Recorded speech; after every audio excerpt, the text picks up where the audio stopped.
Welcome to How to Series, Ovid Database Edition.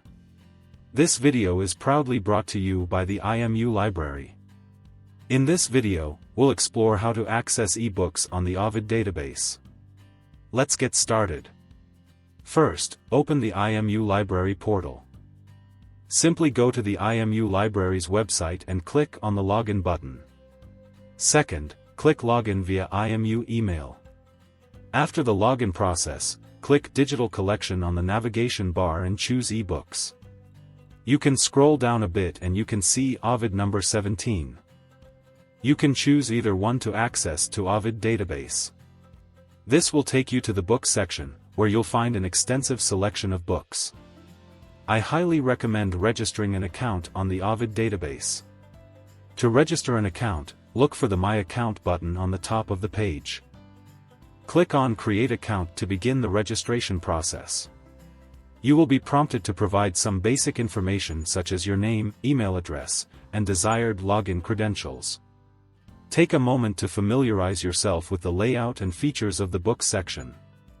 You'll notice various tools and options available to enhance your book browsing experience. On the left-hand side, you may find filters or categories that allow you to refine your book search based on title or subject.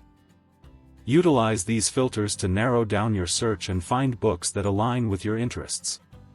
In the center of the page, you'll see a list of featured books and you'll find essential information such as the book's title, author, publication date. When you click on the New Book Reader option, you'll be directed to the detailed page of the book you have selected. First, you'll find a comprehensive table of contents that outlines the book's chapters and sections. This allows you to quickly navigate to specific parts of the book that are of interest to you. Next, the search function enables you to enter keywords or phrases and locate specific information within the book's content. It also offers citation tools to generate properly formatted citations for the book.